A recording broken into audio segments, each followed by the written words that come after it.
And welcome to my channel full concept tutorial में। इस video में हम प्रकाश संश्लेषण यानी फोटोसिंथेसिस के बारे में समझेंगे। देखिए, प्रकाश संश्लेषण कहाँ होता है, कैसे होता है, यहाँ से हमेशा क्वेश्चन आते हैं एग्जाम में। देखिए, प्रकाश संश्लेषण कहाँ होता है। देखिए, ये क्या है, प्लांट हो गया, प्लांट यानी पौधा हो गया है। तो पौधा में क्या होता है, नीचा से क्या लेता है, तो H2O लेता है। सूर्य का प्रकाश ऊपर से लेता है, वायुमंडल से क्या लेता है, इधर से तो CO2 लेता है। ये क्या होता है, सूर्य का प्रकाश और क्लोरोफिल की उपस्थिति में यहाँ पर क्या होता है, प्रकाश को क्या करता है, प्रकाश से यहाँ के रासायनिक ऊर्जा में इसको बदल देता है। इसको क्या करता है, रासायनिक ऊर्जा में इसको रूपांतरित कर देता है, रूपांतरित कर देता है।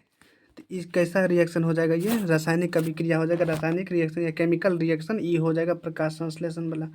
अब देखिए यहाँ पर इसमें क्या होता है, यहाँ से ऊपर से वायुमंडल से CO2 लिया था, नीचे से क्या लेता है, H2O लिया था, H2O लिया, जल लिया था। दोनों का रिएक्शन जब कराया तो सनलाइट के प्रेजेंट में, सनलाइट सूर्य के प्रकाश और क्लोरोफिल, क्लोरोफिल के उपस्थिति में क्या हुआ, यहाँ पर ग्लूकोज बनाया है। तो कि बनाया है ग्लूकोज CH2O6 प्लस क्या करता है, O2 ऑक्सीजन निकलता है, प्लस H2O निकलता है। यहाँ पर 6 होगा। इसको रिएक्शन को आप याद करके रखिएगा, मतलब बैलेंस करना। तो यहाँ पर कितना होता है, ये 12 होता है, यहाँ पर ये 6 होगा। ये रिएक्शन यहाँ पर हो गया है। अब देखिए यहाँ पर आगे, तो सनलाइट क्या करता है, सनलाइट से क्या करता है, ये ऊर्जा एनर्जी एनर्जी कहाँ से लेता है, सनलाइट कौन लेता है, तो क्लोरोफिल क्या करता है, सनलाइट से एनर्जी लेने का काम करता है। अब देखिए क्लोरोफिल क्या है, तो क्लोरोफिल क्या है, पिगमेंट है जो हरा रंग को, क्लोरोफिल क्या है, पिगमेंट है। क्लोरोफिल क्या है, पिगमेंट है। ये क्या है, ये पिगमेंट है, मतलब हरा रंग के होता है। अब देखिए ऐसा है पिगमेंट और होता है, तो एगो हो गया जेंथोफिल हो गया, वो क्या हो गया, जेंथोफिल हो गया। जेंथोफिल क्या है, पिगमेंट है। और क्या हो जाएगा यहाँ पर, केरोटोनॉइड होता है। केरोटोनॉइड क्या है, ये सब क्या है, पिगमेंट हो जाएगा। क्लोरोफिल हो सकता है, ए हो सकता है, बी हो सकता है, सी होता है, डी तक, और इसे करके क्लोरोफिल होता है। तो जेंथोफिल, क्रोटो, ये सब क्या है, ये सब भी पिगमेंट है। जैसे ये भी पिगमेंट है, ये भी कलर हरा रंग का, तो ये भी पिगमेंट है। अब आगे देखिए यहाँ पर, इतना आपको समझ में हो गया। तो प्रकाश संश्लेषण किस लाइट में होता है, तो प्रकाश संश्लेषण है सबसे ज़्यादा होता है रेड लाइट में होता है। किस लाइट में होता है, तो रेड लाइट में होता है। रेड लाइट होता है उसमें प्रकाश संश्लेषण ज़्यादा होता है। और सबसे कम किस में होता है, तो ग्रीन लाइट में होता है। किस में होता है, तो ग्रीन लाइट में प्रकाश संश्लेषण कम होता है। अब देखिए इसमें ज़्यादा होता है, इसमें कम होता है। इसमें कम क्यों होता है, तो पौधा का पत्ती क्या होता है, हरे होता है। पौधा का पत्ती क्या होता है, हरे होता है।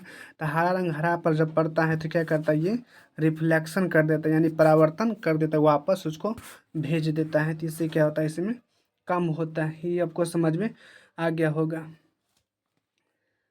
हरा रंग को क्या करता है, ये क्लोरोफिल जो हरा होता है इसको परावर्तित करके वापस भेज देता है। देखिए प्रकाश संश्लेषण कहाँ पर होता है, तो प्रकाश संश्लेषण यहाँ पर लीफ यानी पत्ती में होता है। कहाँ पर होता है, तो पत्ती में कहाँ पर होता है, तो पत्ती में मीसोफिल सेल होता है। मीसोफिल सेल होता है, पत्ती में क्या होता है, मीसोफिल सेल होता है, उस सेल में होता है। इस सेल में प्रकाश संश्लेषण होता है। अब देखिए पत्ती में क्या होता है, तो पत्ती में क्लोरोप्लास्ट होता है। पत्ती में क्या होता है, क्लोरोप्लास्ट होता है। क्लोरोप्लास्ट में क्या होता है, क्लोरोफिल होता है। पत्ती में क्या होता है, पत्ती में यानी लीफ में क्या होता है, तो लीफ में क्या होता है, क्लोरोप्लास्ट। क्लोरोप्लास्ट में क्या होता है, तो क्लोरोफिल में प्रकाश संश्लेषण क्लोरोप्लास्ट में होता है। क्लोरोप्लास्ट में क्या होता है, तो क्लोरोफिल, ये हरा रंग का पिगमेंट होता है। देखिए पत्ती को क्या बोला जाता है, कीचन बोला जाता है। पौधा का कीचन किसको बोलते हैं, तो पत्ती को ही बोले, पत्ती में जो सेल उसको कीचन बोला जाता है। अब आगे देखिए यहाँ पे क्लोरोप्लास्ट, क्या है, क्लोरोप्लास्ट। क्लोरोप्लास्ट में ऐसे करके सिक्का नियम संरचना जो होता है उसको क्या बोलते हैं, इसको थैलाक्वाइड बोलते हैं। इसको क्या बोलता है, थैलाक्वाइड। क्या होगा यहाँ पर, थैलाक्वाइड। क्वाइड हो गई, थैलाक्वाइड होता है। और ये पूरा को क्या बोलता है, तो ग्रेना, पूरा को क्या बोलता है, तो ग्रेना कहते हैं। पूरा संरचना के क्या बोलते हैं, तो ग्रेना कहते हैं। एगो के क्या बोलते हैं, थैलाक्वाइड होता है। अब बीच में जो जगह खाली होती है उसको क्या बोलता है, एस्ट्रोमा होता है, एस्ट्रोमा कहते हैं। आपको समझ में इतना आ गया है, थैलाक्वाइड। अब थैलाक्वाइड में होता है, थैलाक्वाइड में क्या होता है, हरा रंग के बीच में पिगमेंट होता है। इसमें क्या है, हरा रंग का पिगमेंट जो होता है उसी को क्या बोलते हैं, क्लोरोफिल। ये क्या होता है, क्लोरोफिल। ये क्या होता है, क्लोरोफिल होता है। तो क्लोरोफिल आपको कहाँ पर दिख गया है, तो क्लोरोफिल आपको कहाँ दिखा, थैलाक्वाइड में जो संरचना में से करके जो होता है हरा रंग का, इसमें क्लोरोफिल होता है। इसमें क्या होता है, क्लोरोफिल होता है। अब देखिए क्लोरोफिल हो गया। क्लोरोफिल में क्या होता है, तो मैग्नीशियम तत्व होता है। बोलेगा क्लोरोफिल में कौन सा तत्व होता है, तो मैग्नीशियम तत्व होता है। मुक्त मतलब मूल तत्व कौन होता है, मैग्नीशियम होता है। क्लोरोफिल का काम क्या होता है, ये प्रकाश में से एनर्जी लेने का काम कौन करता है, तो क्लोरोफिल करता है। क्लोरोफिल क्या करता है, सूर्य का प्रकाश से एनर्जी लेने के काम कौन करता है, तो क्लोरोफिल करता है। क्लोरोफिल किस रूप में एनर्जी को लेता है, तो एटीपी के रूप में लेता है। कहाँ से लेता है, सूर्य को प्रकाश से लेता है। आपको समझ में इतना आ गया होगा। अब देखिए यहाँ पर इस सूर्य का प्रकाश से क्या करता है, एनर्जी लेता है, एटीपी के रूप में लेता है। समझ में आ गया। आप देखिए, आप देखिए यहाँ पर H2O देखते हैं। H2O क्या करता है, ई टूटता है। ई टूटता है किसके उपस्थिति में टूटता है, मैग्नीज क्या करता है, इसको तोड़ने का काम करता है। मैग्नीज क्या करता है, इसको तोड़ने का काम करता है। किस रूप में टूटता है, तो O2 के रूप में टूटता है। किस रूप में टूटता है, O2 यहाँ पर टूट के किसने, मैग्नीज को उपस्थिति, मैग्नीज जब टूटता है इसको किस में, मतलब H2O को तोड़ने के काम कौन करता है, मैग्नीज करता है। H2O को तोड़ने के काम कौन कर रहा है, तो मैग्नीज करता है। वहाँ से क्या निकलता है, तो O2 निकलता है। यहाँ से O2 निकलता है। इसको किसने सिद्ध किया था, तो रॉबर्ट हिल ने किया था। किसने सिद्ध किया इसको, मतलब बताया था, तो रॉबर्ट हिल ने बताया था कि मैग्नीज है ना, O2 मैग्नीज को, O2 को तोड़ने के लिए मैग्नीज की सहायता से O2 टूटता है, H2O टूटता है। इसमें से क्या निकलता है, तो O2 निकलता है। किसने बताया था, तो रॉबर्ट हिल ने बताया। अब देखिए यहाँ पर CO2 से क्या निकलता है, तो CO2 क्या होता है, ग्लूकोज बनता है। CO2 क्या बनता है, तो ग्लूकोज बनता है। तो इस ग्लूकोज का सूत्र क्या होता है, C6H12O6 होता है। तो इसमें क्या हाइड्रोजन नहीं है, इसमें क्या हाइड्रोजन है। इसमें क्या हाइड्रोजन अगर जुड़ता है तो क्या हो जाता है, ये रिडक्शन अभिक्रिया हो जाता है। ये क्या हो जाएगा, रिडक्शन अभिक्रिया होता है। ये क्या हो गया, रिडक्शन। यहाँ पर क्या होगा, रिडक्शन हो गया। आप देखिए इसमें रिडक्शन ऑक्सीडेशन दोनों होता है। यहाँ पर क्या होता है, H2O प्लस O2 होता है, प्लस क्या होता है, glucose C6H12O6 plus O2 plus H2O होता है, H2N। देखिए इसमें क्या होगा, हाइड्रोजन जुट गया। इसमें क्या होगा, हाइड्रोजन हटाता है। इसमें हाइड्रोजन क्या होगा, हट गया। तो हाइड्रोजन जुड़ता है तो रिडक्शन हो गया। ऑक्सीजन अगर हट मतलब हाइड्रोजन हटता है तो उसमें क्या बोलता है, ऑक्सीडेशन बोलते हैं। उसको क्या बोलते हैं, ऑक्सीडेशन हो गया। अगर जिसमें दोनों प्रकार का रिएक्शन होता है, यानी रिडक्शन रिडक्शन और ऑक्सीडेशन, क्या होता है, ऑक्सीडेशन जब होता है तो इसको क्या बोलता है, तो रिडक्शन अभिक्रिया। इसको क्या बोलता है, रिडक्शन अभिक्रिया, रिडक्शन रिएक्शन इसको कहते हैं। आपको इतना समझ में आ गया होगा। अब देखिए यहाँ पर जब CO2 से ग्लूकोज बनता है, ग्लूकोज जब बनता है, ग्लूकोज इसमें क्या होता है, हमेशा ये चक्र चलता रहता है। तो इसको क्या बोलते हैं, केल्विन चक्र। इसको क्या बोलते हैं, केल्विन चक्र होता है। केल्विन चक्र की खोज किसने किया था, मेलविन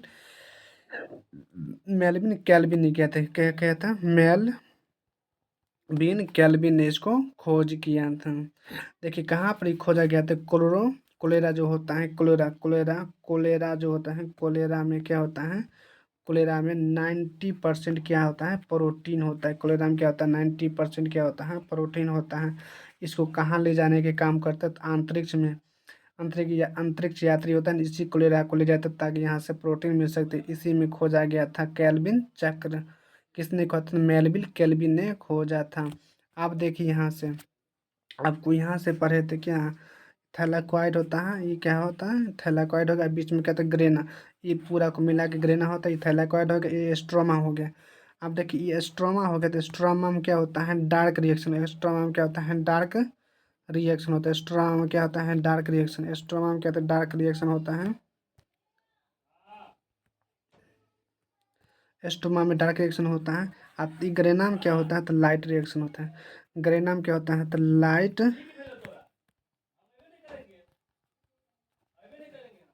लाइट रिएक्शन इसमें होता है। तो लाइट रिएक्शन O2 निकलता है, लेकिन डार्क रिएक्शन में क्या होता है, O2 नहीं निकलता है।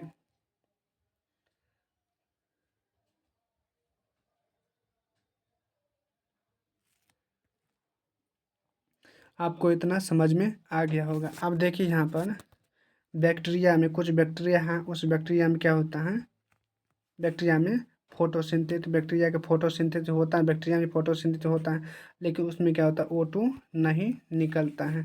अब देखिए इतना आपको समझ में आ गया। अब NCERT लाइन हम देखते हैं यहाँ से।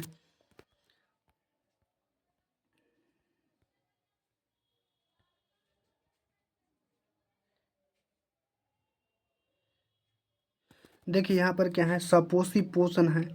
सपोसी पोषण आपको, सपोसी पोषण है। देखिए सपोसी, देखिए यहाँ पर सपोसी, सपोसी जीवों के कार्बन और ऊर्जा की आवश्यकता प्रकाश संश्लेषण द्वारा पूर्ति होती है। यानी पौधा को क्या होता है, जब प्रकाश मतलब कार्बन की और ऊर्जा की आवश्यकता जब होते हैं, तो किससे ये पूर्ति होती है, तो प्रकाश संश्लेषण से ये पूर्ति हो जाती है, मतलब पूरी हो जाती है। पौधा में जब प्रकाश संश्लेषण मतलब प्रकाश संश्लेषण होते हैं, ऊर्जा की आवश्यकता होती है, तो कहाँ से पूर्ति होती है, मतलब पूरी हो जाते हैं, तो प्रकाश संश्लेषण यानी फोटोसिंथेसिस पूरा हो जाता है। अब देखिए यहाँ पर क्या है, यह प्रक्रम वो है जिसमें सपोषी बाहर से पदार्थों को ऊर्जा का संचित संचित रूप में परिवर्तित कर देता है।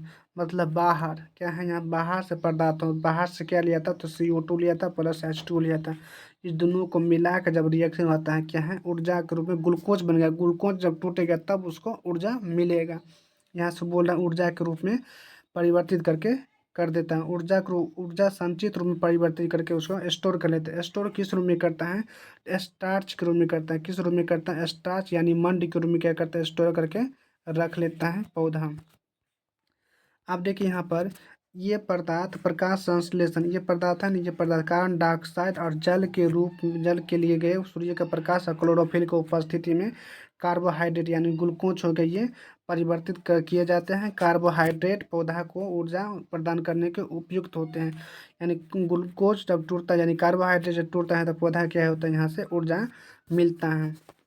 अब देखिए यहाँ पर क्या है, ये कैसे होता है, जो देखिए कार्बोहाइड्रेट है नहीं, तुरंत प्रयुक्त नहीं होते, मतलब तुरंत इसको उपयुक्त नहीं किया जाता है। अब इसको क्या करता है, स्टोर करके रूप में लगता है। स्टोर किस मंड के रूप में स्टोर करते हैं, यानी स्टार्च के रूप में क्या करता है, स्टोर करके रखता है, संचित कर लिया जाता है। ये संरक्षित आंतरिक ऊर्जा की तरह कार्य करेगा। ये क्या करता है, जमा करके रहता है, ये आंतरिक ऊर्जा हो गया। पौधे द्वारा आवश्यकता अनुसार प्रयुक्त कर लिया जाता है। और कुछ इसी तरह की स्थिति हमारे अंदर भी होते हैं। जैसे ये पौधा को मतलब हुआ है, पौधा हम ये इस प्रकार हुआ है, वैसे हमारे शरीर में भी ऐसा ही होता है।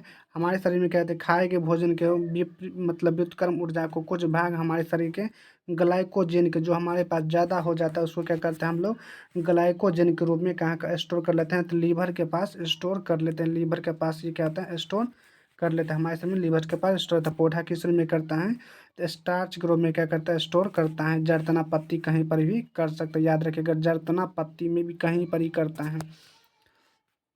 देखिए यहाँ पर क्या है, ये CO2 है, H2 है, दोनों का रिएक्शन किया तो क्लोरोफिल और प्रकाश संश्लेषण यहाँ पर हो रहा है। तो ग्लूकोज पे ना O2 निकला, H2O निकला, यहाँ पर जल भी निकलता है। अब देखिए प्रकाश वास्तव में क्या होता है, ये घटना को हम लोग समझते हैं। यहाँ पर क्या है, प्रकाश देखिए क्लोरोफिल द्वारा प्रकाश ऊर्जा को अवशोषित करता है। क्लोरोफिल क्या करता है, सूर्य को प्रकाश को अवशोषित करता है। तो किस रूप में करता है, तो ATP के रूप में अवशोषित करता है, यहाँ से एनर्जी इसको मिलता है। अब देखिए यहाँ पर सूर्य का प्रकाश,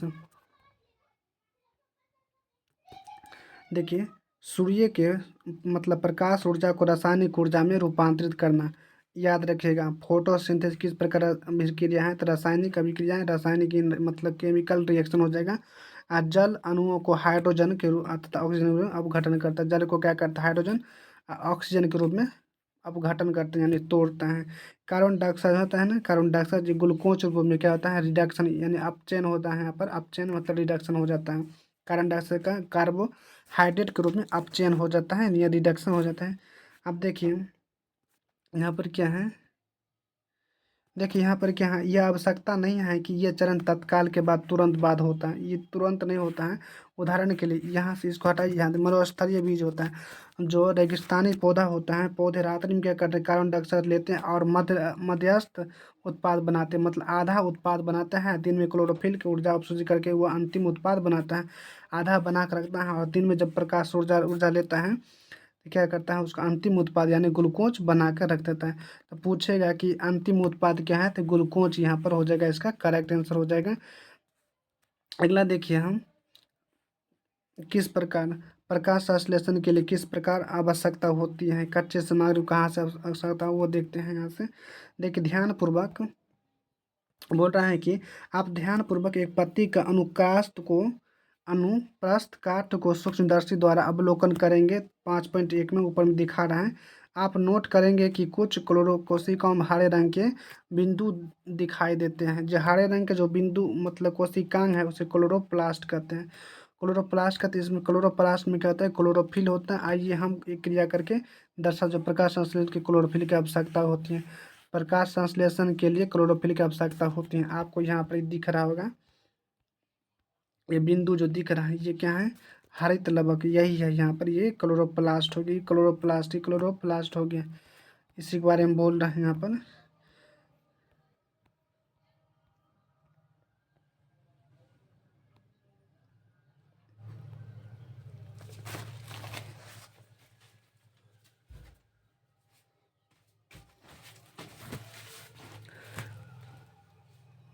अब यहाँ पर देखिए, अब हम अध्ययन करते हैं कि पौधे पौधे कार्बन डाइऑक्साइड कैसे प्राप्त करते हैं। कार्बन डाइऑक्साइड के बारे में कक्षा 9 में हमने रंध्र की चर्चा की थी। देखिए रंध्र यहाँ पर दिख रहा है, तो रंध्र के माध्यम से क्या होता है, CO2 आता है और इधर से O2 निकलता है, यही रंध्र के माध्यम होता है। देखिए यहाँ पर जो पत्ती में सतह पर छिद्र दिखाते हैं, यहाँ पर छिद्र दिख रहा है ना, प्रकाश संश्लेषण के लिए गैस के अधिकतम आदान प्रदान इन्हीं छिद्रों से होता है। देखिए प्रकाश संश्लेषण की गैस का आदान प्रदान कहाँ से होता है, तो रंध्र के माध्यम से होता है, इसको भी याद रखिएगा। देख लेकिन यह जानना आवश्यक है कि गैस का आदान प्रदान मतलब जड़ या तना, जड़ और पत्तियों की सतह से होता है, जड़ तना पत्तियों की सतह से भी होता है, ये भी याद रखिएगा। गैसों का आदान प्रदान कहाँ होता है, तो तना से होता है, जड़ से और पत्तियों की सतह से होता है। यह रंध्र के पर्याप्त मात्रा में जल की हानि होती है, मतलब रंध्र से ही क्या होता है, जल की। हाँ जी, अगर 100% अगर रंध्र अगर जल लेता है जड़ से, उसमें से 90% क्या करता है, जल को बाहर निकाल देता है, मात्र 10% का ये उपयोग करता है। अगला है, जब प्रकाश संश्लेषण के लिए कार्बन डाइऑक्साइड की आवश्यकता नहीं होती है तब वो पौधा इस क्षेत्रों को बंद कर लेता है। जब पर उदाहरण में क्या होता है, कार्बन डाइऑक्साइड की आवश्यकता नहीं होती तो क्या करता है, इसको क्षेत्र को बंद कर लेता है। बंद कैसे करता है उसको बाद देखिए। यहाँ पर क्या है, रंध्र छिद्रों का खुलना बंद होना द्वार कोशिका यानी गार्ड सेल का काम है। रंध्र का खुलना बंद होना किसका काम है, तो गार्ड सेल होता है, जो बगल में होता है ऐसे करके जो दिया हुआ है, ये गार्ड सेल है। ये सब क्या है, गार्ड सेल है, बीच में छिद्र है। अब देखिए यहाँ पर कार्य है, द्वार कोशिका में जब जल अंदर आ जाता है तो फूल जाता है। द्वार कोशिका यानी गार्ड सेल में जब जल अंदर आता है तो फूल जाता है और रंध्र छिद्र खुल जाता है। जब जल अंदर जाता है तो जल क्या कहता है, फूल जाता है, तो फूल जाता है तो क्या होता है, खुल जाता है। फूलेगा तो खुलता है और फिर क्या होता है, जब जल बाहर निकल जाता है यानी, तो क्या होता है, जब मतलब द्वार कोशिका यहाँ क्या है, जब रंध्र का जब जल अंदर जाता है तो फूल जाता है और रंध्र छिद्र खुल जाता है। इसी तरह जल कोशिका क्या सिकुड़ता है तो क्या होता है, बंद हो जाता है। यहाँ पर इसको आप देखिए, ये देखिए यहाँ पर क्या है, खुला हुआ है, तो इसमें क्या है, जल अंदर में है इसलिए खुला हुआ। अब यहाँ से जल बाहर निकल जाएगा, बाहर निकल जाएगा तब क्या होगा, ये बंद हो जाएगा। आपको समझ में आएगा। यहाँ पर ये देखिए साइड में जो दिया है ना, ये सब क्या है, द्वारकोश यानी गार्ड हो जाएगा। आज ये दिख रहा है हरा हरा, ये क्या हरित लवक का जो क्लोरोफिल बोलते हैं, हरित लवक उसी को क्लोरोफिल बोलते हैं। यहाँ से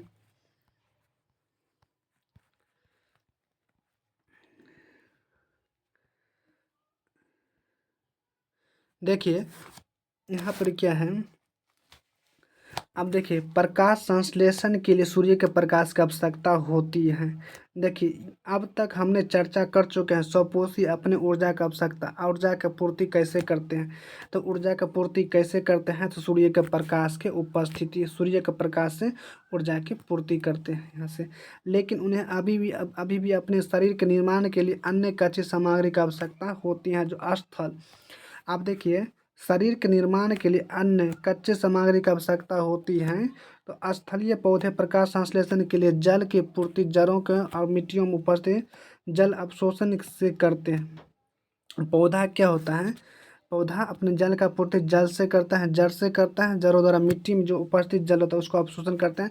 और उसी में क्या होता है, नाइट्रोजन होता है, फास्फोरस होता है, लोहा होता है, मैग्नीशियम होता है। यहीं से सिर के अन्य पदार्थों मिट्टी से लिए जाते हैं। नाइट्रोजन एक आवश्यक तत्व है, नाइट्रोजन आवश्यक तत्व है जिसका उपयोग प्रोटीन या अन्य संश्लेषण में किया जाता है।